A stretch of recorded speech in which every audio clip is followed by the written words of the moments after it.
क्या अत्यधिक मानसिक स्त्राव केवल हार्मोन की समस्या है या इसके पीछे गर्भाशय की कोई छिपी हुई गांठ हो सकती है? नमस्कार दोस्तों, मैं डॉक्टर रेखा कुमावत, आपकी गायनी सखी। क्या आप जानते हैं कि कई महिलाओं में वर्षों तक बढ़ती रहने वाली ये गांठ कई बार इनफर्टिलिटी, बार बार बच्चा गिरना या अबॉर्शन या गंभीर खून की कमी का कारण बन सकती है। आज हम बात करने वाले हैं फाइब्रोइड यूट्रस के बारे में। फाइब्रोइड गर्भाशय की मांसपेशियों में बनने वाली एक गांठ है जो कि आमतौर पर बिनाइन ट्यूमर होती है, मतलब कि ये कैंसर में कन्वर्ट नहीं होती है। ये महिलाओं में यंग एज के दौरान सबसे ज्यादा होती है और जैसे जैसे आपकी एज बढ़ती है इसका साइज बढ़ता है और मीनोपॉज यानी कि आपके जब पीरियड बंद हो जाते हैं तो उसके बाद इनका साइज अपने आप कम होने लगता है। कई महिला में फाइब्रोइड के कोई लक्षण नहीं होते हैं, लेकिन जब लक्षण होते हैं तो उसके अंदर बहुत ज्यादा माहवारी का आना, लंबे समय तक पीरियड का रहना, पेट के निचले हिस्से में दर्द होना, बार बार पेशाब आना, कमर दर्द आना, लंबे समय तक गर्भावस्था नहीं होना या फिर बार बार अबॉर्शन होना, ये सब शामिल है।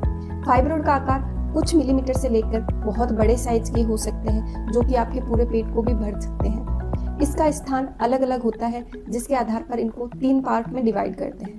पहला होता है जिसको सब सिरोसल बोलते हैं।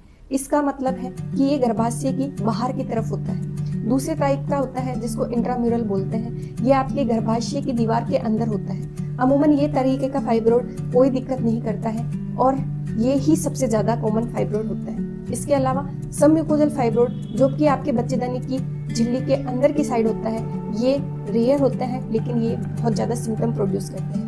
इसकी वजह से ही आपको बहुत ज्यादा ब्लीडिंग होती है, बार बार पीरियड आता है और बहुत ज्यादा दिक्कत हो सकती है। इसके डायग्नोसिस के लिए हम अल्ट्रासाउंड कराते हैं और कुछ विशेष परिस्थितियों में MRI की जरूरत भी पड़ सकती है। इसका उपचार, रोगी की आयु क्या है, फाइब्रोइड का साइज क्या है, उसका भविष्य में प्रेगनेंसी की इच्छा है कि नहीं, इस पर डिपेंड करता है।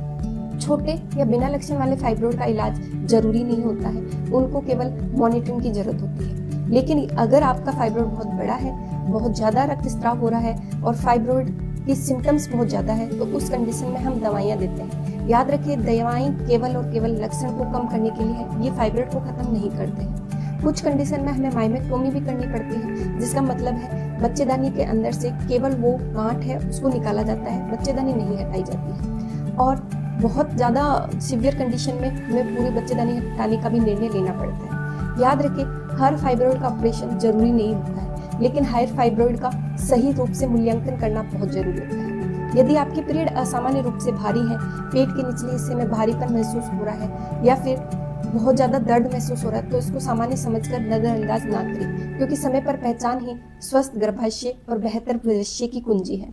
धन्यवाद।